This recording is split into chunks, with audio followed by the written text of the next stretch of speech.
Moscow में SCO बैठक के दौरान भारत के विदेश मंत्री एस जयशंकर ने राष्ट्रपति पुतिन से मुलाकात की। जयशंकर ने मुलाकात में आतंकवाद पर भारत की जीरो टॉलरेंस नीति की स्पष्ट पहलगाम और लाल किले के पास हुए हालिया आतंकी हमलों को गंभीर चिंता बताते हुए एक वैश्विक एकजुटता की मांग की। जयशंकर ने एससीओ में सुधार और अंग्रेजी को आधिकारिक भाषा बनाने की आवश्यकता पर फिर जोर दिया। पत्रकार जमाल खशोगी हत्याकांड पर अमेरिकी राष्ट्रपति ट्रंप ने सऊदी क्राउन प्रिंस मोहम्मद बिन सलमान को क्लीन चिट दी। 2018 हत्याकांड मामले में ट्रंप ने सऊदी क्राउन प्रिंस मोहम्मद बिन सलमान को बताया पूरी तरह निर्दोष। व्हाइट हाउस में एमबीएस के साथ प्रेस ब्रीफिंग में ट्रंप ने खशोगी को विवादित शख्स बताया। सऊदी को 48 F-35 बेचने पर सुरक्षा एजेंसियों ने जताई चिंता। चीन तक एडवांस तकनीकी पहुंच को लेकर सुरक्षा एजेंसियों को आशंका। राष्ट्रपति ट्रंप ने क्राउन प्रिंस मोहम्मद बिन सलमान के दौरे पर संभावित समझौते पर सऊदी को मजबूत सहयोगी बताते हुए सौदे का किया है समर्थन। पेंटागन और डीआईए की रिपोर्ट ने दी चेतावनी। अमेरिकी राष्ट्रपति डोनाल्ड ट्रंप ने एप्स्टीन केस की सभी फाइलें सार्वजनिक करने के संकेत दे दिए हैं। सेक्स ट्रैफिकिंग आरोपी जेफरी एस एप्स्टीन से जुड़ी सभी सीक्रेट फाइल सार्वजनिक करने वाले बिल पर साइन करने की बात कही। निचले सदन में भारी बहुमत से पास हो चुका है बिल। हाई प्रोफाइल नेताओं, हस्तियों और सेलिब्रिटीज के नाम का खुलासा। सऊदी अरब के क्राउन प्रिंस मोहम्मद बिन सलमान ने व्हाइट हाउस में कहा उनका देश गाजा को फिर से बसाने के लिए पैसा खर्च करेगा। हालांकि उन्होंने ये भी कहा कि खर्च करने की रकम कितनी होगी यह अभी तय नहीं हुआ है। वहीं अमेरिकी राष्ट्रपति ट्रंप ने क्राउन प्रिंस मोहम्मद बिन सलमान को जमाल खशोगी हत्या मामले में प्रभावी तौर पर क्लीन चिट दी। 28 नवंबर को रायपुर पहुंचने वाले प्रधानमंत्री नरेंद्र मोदी एयरपोर्ट से भाजपा कार्यालय तक रोड शो कर सकते हैं, जिसके लिए बड़े स्तर पर तैयारियां तेज हो गई हैं। 12 से ज्यादा स्वागत मंच और लोक कला की झांकियों की योजना है। वहीं कुंडहर चौक पर पूर्व प्रधानमंत्री अटल बिहारी वाजपेयी की प्रतिमा का अनावरण भी प्रस्तावित है। गुवाहाटी में कार्यक्रम के दौरान आरएसएस प्रमुख मोहन भागवत ने कहा कि जो भारत पर गर्व करता है वही हिंदू है और ये सिर्फ धार्मिक नहीं बल्कि सभ्यतागत पहचान है। उन्होंने कहा भारत और हिंदू एक दूसरे के पर्याय हैं, इसलिए देश को हिंदू राष्ट्र घोषित करने की कोई आवश्यकता नहीं है। भागवत के मुताबिक भारत की हजारों साल पुरानी संस्कृति खुद इस पहचान को स्पष्ट करती है। छत्तीसगढ़ आंध्र प्रदेश बॉर्डर पर पोलिट ब्यूरो मेंबर और नक्सल महासचिव देवजी समेत 7 नक्सलियों के मारे जाने की खबर है। 18 नवंबर की सुबह जिस जगह पर नक्सली लीडर हिडमा मारा गया उसी इलाके में फिर से सुरक्षा बलों और नक्सलियों के बीच मुठभेड़ चल रही है। सुरक्षा एजेंसियों को इलाके में नक्सल संगठन के टॉप लीडर, पोलिट ब्यूरो सदस्य और महासचिव देवजी की मौजूदगी का पता। रायपुर में एटीएस की कार्रवाई पर डिप्टी सीएम विजय शर्मा ने कहा कि लंबी जांच के बाद एजेंसियों को बड़ी सफलता मिली है, जिसमें 2 युवा आईएसआईएस से जुड़े पाए गए। ये दोनों पाकिस्तान आधारित मॉड्यूल से सोशल मीडिया के जरिए निर्देश ले रहे थे और भारत विरोधी गतिविधियों से प्रभावित होकर काम कर रहे थे। आरोपियों को यूएपीए की धाराओं में गिरफ्तार कर कोर्ट में पेश किया गया। डोंगरगढ़ ब्लॉक में किसान सुरेश सिन्हा ने पारंपरिक खेती छोड़ आधुनिक तकनीक अपनाकर नई मिसाल पेश की है। पॉली हाउस में टमाटर, फूलगोभी और लौकी की उन्नत खेती कर उन्होंने अपनी आय में तेजी से बढ़ोतरी की और विभिन्न राज्यों में सब्जियां भेजकर लगभग 2.35 लाख रुपए का मुनाफा कमाया।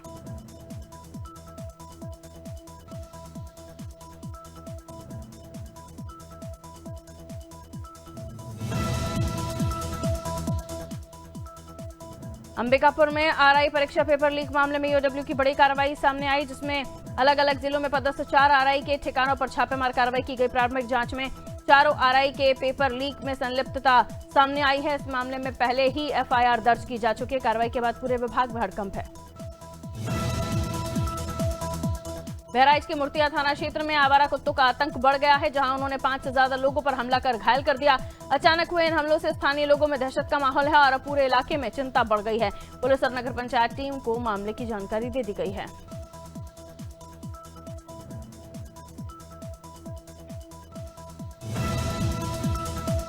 बालाघाट में नक्सल मुक्त अभियान के दौरान सुरक्षा बल और नक्सलियों के बीच महाराष्ट्र छत्तीसगढ़ सीमा पर जोरदार एक्सचेंज ऑफ फायर हुआ, जिसमें हॉक फोर्स के एक इंस्पेक्टर को गोली लगने की खबर है। हालांकि घटना की अभी आधिकारिक पुष्टि नहीं हुई है। आपको बता दें इसके पहले ही नक्सली कमांडर हिडमा के ढेर होने की जानकारी सामने आई थी। बहराइच के कतरनिया घाट जंगल में सफारी के दौरान पर्यटकों की जिप्सी के सामने अचानक तस्कर हाथियों का झुंड आ गया, जिसे देखकर सभी डर के साथ रोमांचित भी हो गए। एक तस्कर हाथी ने जिप्सी का पीछा करने की कोशिश की, जिसके बाद चालक ने समझदारी दिखाते हुए गाड़ी को बैक कर लिया और रास्ता साफ होते ही तेजी से आगे बढ़ाया। बेमेतरा के नवागढ़ में सर्वदलीय मंच ने कलेक्टर और एसपी से मुलाकात कर सरपंच संघ और पत्रकारों के बीच चल रहे विवाद की निष्पक्ष जांच की मांग की। मंच का कहना है कि सरपंच और पत्रकार दोनों समाज के लिए जरूरी हैं, लेकिन कुछ तीसरे तत्व गलतफहमी फैलाकर माहौल बिगाड़ रहे हैं। उन्होंने शांति और भाईचारा बनाए रखने की अपील की।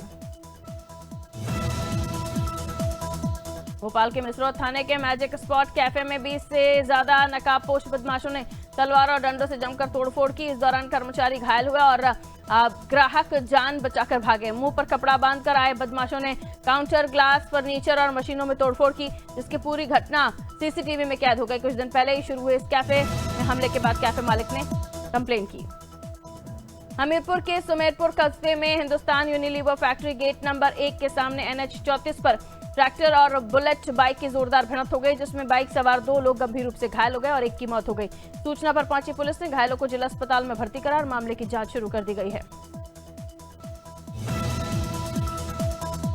झांसी के गुरसराय के खैर इंटर कॉलेज के सामने खड़ी कार में अचानक आग लग गई। हालांकि मौके पर पहुंचे लोग और मौके पर मौजूद लोग और पुलिस की तत्परता से समय रहते आग बुझा ली गई। कार चालक अपार श्रीवास्तव दवा लेने गए थे, तभी शॉर्ट सर्किट से कार में चिंगारी उठी और आग तेजी से फैल गई। स्थानीय लोग डायल 112 और थाना प्रभारी की मदद से आग पर काबू पाने की कोशिश कर रहे थे, जिससे बड़ा नुकसान होने से बच गया।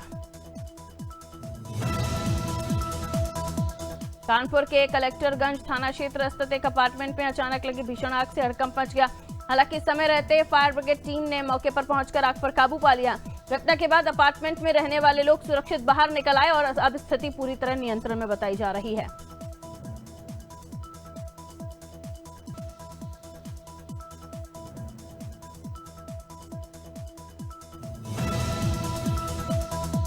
कुशीनगर के अहिरोली थाना क्षेत्र में तेज रफ्तार कार डिवाइडर से टकरा गई, जिसमें 2 लोगों की मौके पर ही मौत हो गई, जबकि 3 गंभीर रूप से घायल बताए जा रहे हैं।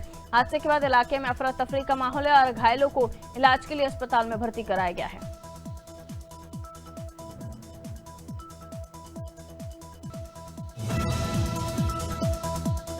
मऊ के कोपागंज थाना क्षेत्र में बिहार से वाराणसी जा रही बस अचानक अनियंत्रित होकर पलट गई, जिससे बस में सवार 40 यात्री घायल हो गए और 3 की हालत गंभीर बनी हुई है।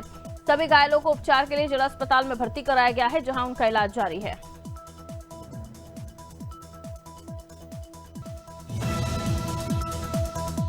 संभल के रजपुरा थाना क्षेत्र के सेंडोरा गांव में बीती रात एक मकान में बड़ी चोरी की वारदात हुई, जहां अज्ञात चोर कीमती सामान और सोने चांदी के जेवरात ले गए।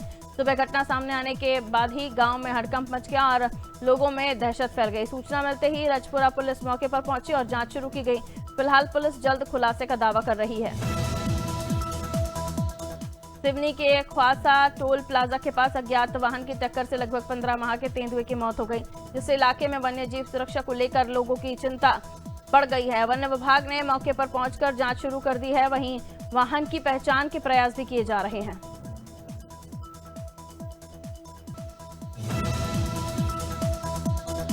जबलपुर में बढ़ती शीतलहर और गिरते तापमान से बच्चों को हो रही परेशानी को देखते हुए जिला कलेक्टर राघवेंद्र सिंह ने स्कूलों के समय में परिवर्तन कर दिया है, जिसके तहत 19 नवंबर से सभी शासकीय, अशासकीय, अनुदान प्राप्त, मान्यता प्राप्त सीबीएसई, आईसीएसई, नवोदय और केंद्रीय विद्यालयों में नर्सरी से 5वीं तक की कक्षाएं सुबह 9 बजे या उसके बाद शुरू होंगी।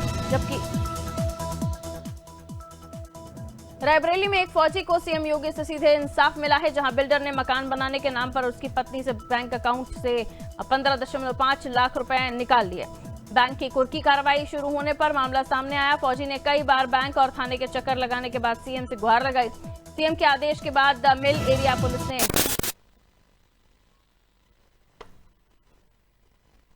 तो ये सच का कीड़ा ना अपने अंदर ही रख। सच बताऊंगा तभी तो आपका फर्नीचर सुरक्षित रहेगा। जब फर्नीचर छिंदवाड़ा जिले के नगरपालिका परिषद अमरवाड़ा से ने निर्धारित मानकों पर खरा उतरते हुए आईएसओ अवार्ड हासिल किया। आईएसओ समन्वयक भूपेंद्र द्विवेदी के निरीक्षण में सभी मापदंड पूरे पाए जाने पर अमरवाड़ा नगरपालिका को चयनित किया। गोरखपुर एलटीटी एक्सप्रेस में बम की सूचना पर ट्रेन को भदोही स्टेशन पर रोककर 2 घंटे तक सघन चेकिंग की गई। जीआरपी, आरपीएफ बम निरोधक दस्ता और डॉग स्क्वाड ने सभी डिब्बों की तलाशी ली, लेकिन कोई संदिग्ध सामग्री नहीं मिली। जांच पूरी होने के बाद ट्रेन को सुरक्षित आगे रवाना किया गया, जिसके बाद यात्रियों ने राहत की सांस ली। फतेहपुर के बिन की तहसील में किन्नरों ने इकबाल किन्नर के बधाई क्षेत्र में आने का आरोप लगाते हुए डीएसपी ऑफिस के बाहर हंगामा और धरना दिया। मोनिका किन्नर के समूह ने दावा किया कि वो सनातनी किन्नर हैं और इकबाल शहर छोड़कर उनके क्षेत्र में बधाई लेने जा रहा है। डीएसपी ने मामले को लेकर समझाइश देने की कोशिश की, लेकिन किन्नर देर तक विरोध करते रहे। वहीं डीएसपी मुजफ्फरनगर के सोरम में 3 दिवसीय सर्वजातीय सर्वखाप पंचायत संपन्न हुई, जिसमें 36 बिरादरियों के खाप चौधरियों ने सामाजिक सुधारों पर 11 महत्वपूर्ण प्रस्ताव पारित किए। दहेज प्रथा, मृत्यु बोझ, नशाखोरी, कन्या भ्रूण हत्या और पर्यावरण संरक्षण पर कड़े निर्णय लिए गए। जन्मदिन या स्मृति में पेड़ लगाने का प्रस्ताव भी मंजूर हुआ। लिव इन रिलेशनशिप का विरोध हुआ। प्रेम विवाह, कोर्ट मैरिज में माता पिता की अनुमति अनिवार्य करने की मांग उठी। पीलीभीत के सेरामऊ उत्तर इलाके में तेज रफ्तार कार ने सड़क किनारे खड़े जुल्फिकार को टक्कर मार दी, जिससे उसकी मौके पर ही मौत हो गई। प्रत्यक्षदर्शियों के अनुसार कार इतनी अनियंत्रित थी कि बाइक के परखच्चे उड़ गए और जुल्फिकार गंभीर रूप से घायल हो गया। पुलिस ने कार और बाइक को कब्जे में लेकर जांच शुरू कर दी है।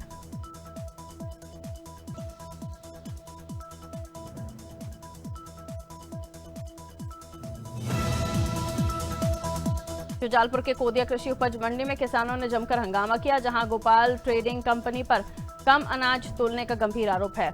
किसानों का दावा है कि 1 क्विंटल पर 30 किलो तक वजन कम निकला और 30 क्विंटल पर लगभग 9 क्विंटल का गमन किया गया। हंगामे के बाद एसडीएम शुजालपुर के निर्देश पर तोल कांटे तुरंत सील कर दिए गए और मंडी सचिव को कारण बताओ नोटिस जारी हुआ। हरिद्वार को साफ सुथरा और आकर्षक बनाने की मुहिम में जिलाधिकारी मयूर दीक्षित आज रोडवेज बस अड्डे पहुंचे, जहां उन्होंने साफ सफाई, यात्रियों की सुविधाएं और व्यवस्थाओं का बारीकी से निरीक्षण किया। डीएम ने खराब पड़े electronic sign board, water cooler और शौचालयों की स्थिति पर नाराजगी जताते हुए डीएम ने इन्हें तुरंत दुरुस्त करने के निर्देश दिए। मथुरा के अपर पुलिस अधीक्षक ग्रामीण सुरेश चंद्र रावत ने थाना गोवर्धन में नियुक्त पुलिस कर्मियों की बीट बुक की विस्तृत समीक्षा। बीट क्षेत्र के सभी अपराधियों का डोजियर तैयार कर जानकारी बीट बुक में तुरंत अपडेट करने के भी निर्देश दिए गए हैं। आपराधिक गतिविधियों की सूचना नियमित रूप से जुटाएं। सक्ती थाना क्षेत्र के परस्ता खुर्द गांव में तालाब से बरेट का शव मिलने से हड़कंप मच गया। स्थानीय लोगों ने तुरंत शव देखकर पुलिस को सूचित किया। पुलिस ने पंचनामा कार्रवाई पूरी करते हुए शव को पोस्टमार्टम के लिए भेजा। मृत्यु के कारणों की जांच जारी है। पूंजीपत्रा पुलिस ने बीएसएनएल टावर से चोरी हुए जनरेटर मामले का खुलासा करते हुए 2 शातिर चोरों और सहयोगी पिकअप चालक सहित 3 आरोपियों को गिरफ्तार किया। पुलिस ने घटनास्थल का निरीक्षण कर सीसीटीवी फुटेज के आधार पर संदिग्ध पिकअप वाहन को ट्रैक करते हुए चालक पनडुब्बी कुजूर को पकड़ा। साथ ही वारदात को अंजाम देने पर आरोपी के खिलाफ चोरी और संगठित अपराध में धाराएं दर्ज। अलीगढ़ में दर्जा प्राप्त राज्य मंत्री रघुराज सिंह अपने विवादित बयान को लेकर फिर सुर्खियों में हैं। इस बार उन्होंने अलीगढ़ मुस्लिम यूनिवर्सिटी को लेकर कहा कि इस यूनिवर्सिटी की जांच होनी चाहिए। यहां से भी बुरहान बानी जैसे आतंकवादी निकले हैं। अलीगढ़ मुस्लिम यूनिवर्सिटी भी आतंकवादियों का अड्डा है। देश में कोई भी अल्पसंख्यक संस्थान नहीं होना चाहिए। इधर उत्तराखंड में शीतकालीन 4 धाम यात्रा शुरू हो चुकी है, जो अक्टूबर 2025 से चल रही है। मुख्यमंत्री पुष्कर सिंह धामी ने बताया कि ग्रीष्मकालीन 4 धाम यात्रा के कपाट बंद होने के बाद भक्त अब सर्दियों में यमुनोत्री, गंगोत्री, केदारनाथ और बद्रीनाथ के शीतकालीन पूजा स्थल पर दर्शन कर सकते हैं। काशीपुर में फर्जीवाड़े और दस्तावेजों से जुड़े खेल पर अब प्रशासन सख्त हो गया है। एसडीएम अभय प्रताप सिंह की टीम ने लगातार कार्रवाई करते हुए आज 4 सीएचसी सेंटर्स पर छापा मारा, जिनमें से एक सेंटर को नियमों की भारी गड़बड़ी मिलने पर यहां मौके पर ही उसे सील कर दिया गया। सेंटर से न कोई रजिस्टर मिला है और न ही दस्तावेज का रिकॉर्ड। कुछ पेपर बरामद हुए हैं, जिसके जरिए फर्जी प्रमाण पत्र बनाने का काम चल रहा है। जबलपुर में बढ़ती शीतलहर और गिरते तापमान से बच्चों को हो रही परेशानी को देखते हुए जिला कलेक्टर राघवेंद्र सिंह ने स्कूलों के समय में बड़ा बदलाव किया है, जिसके तहत 19 नवंबर से सभी शासकीय अशासकीय अनुदान प्राप्त, मान्यता प्राप्त सीबीएसई, आईसीएसई, नवोदय और केंद्रीय विद्यालयों में नर्सरी से 5वीं तक की कक्षाएं सुबह 9 बजे से या उसके बाद संचालित होगी।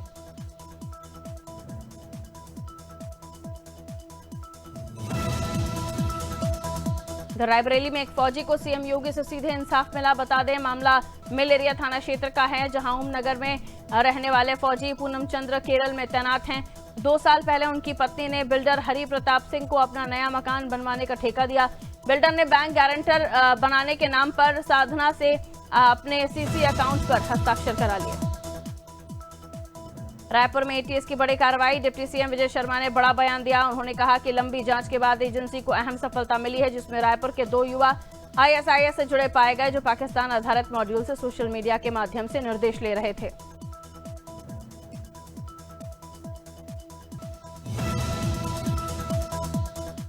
बलिया में बड़ा खुलासा हुआ है, जहां रेवती थाना क्षेत्र की गोपालनगर चौकी के इंचार्ज और पूरी चौकी टीम को शराब तस्करों के नाम जो है वो सामने आने के बाद सभी कर्मियों को निलंबित कर दिया। चौकी इंचार्ज के शराब तस्करों से व्हाट्सएप चैट वायरल होने के बाद एडीजी ने संज्ञान लेते हुए जांच के आदेश दिए। मामले की गंभीरता को देखते हुए एसपी ने तत्काल कार्रवाई की। गोवर्धन थाना क्षेत्र के सौंख अड्डा धोबी गली के पास दबंगों ने विधवा महिला की आड़ में पीड़ित की दुकान के सामने ठेला लगाकर अवैध कब्जा कर लिया है, जिससे उसका व्यापार जो है उस पर असर पड़ रहा है। पीड़ित 1 महीने से उप जिलाधिकारी, पुलिस और नगर पंचायत को लेकर शिकायत दे चुका है, लेकिन अब तक कोई सुनवाई नहीं हुई।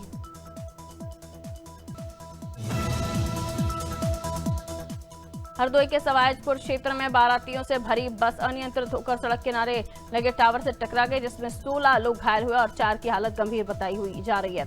कटरा बिल्हौर मार्ग पर देर रात हुए इस हादसे के बाद घायलों को अस्पताल पहुंचाया गया, जहां गंभीर लोगों को मेडिकल कॉलेज रेफर किया गया। घटना के बाद बस चालक मौके से फरार।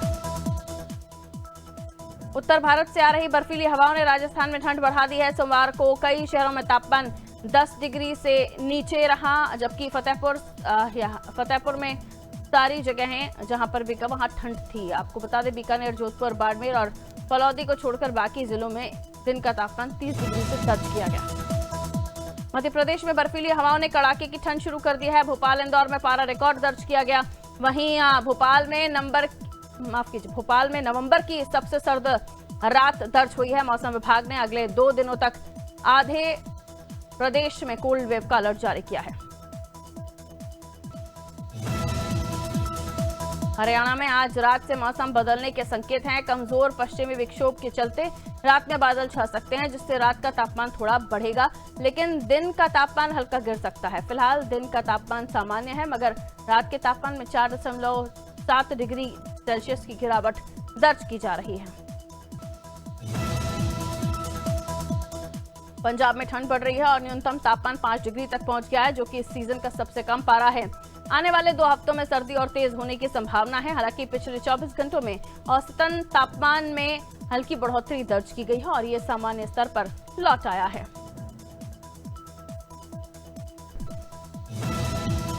हिमाचल प्रदेश में ठंड तेज हो गई और 11 जिलों में रात का तापमान 10 डिग्री सेल्सियस से नीचे पहुंच चुका है। केवल शिमला ही ऐसा जिला है जहां न्यूनतम तापमान 10.2 डिग्री सेल्सियस दर्ज हुआ, जो सामान्य से 2.6 डिग्री अधिक है। ऊंचाई वाले इलाकों के साथ मैदानी क्षेत्रों में भी सर्दी लगातार बढ़ रही है। हालांकि दिन के तापमान में हल्की बढ़ोतरी हुई है।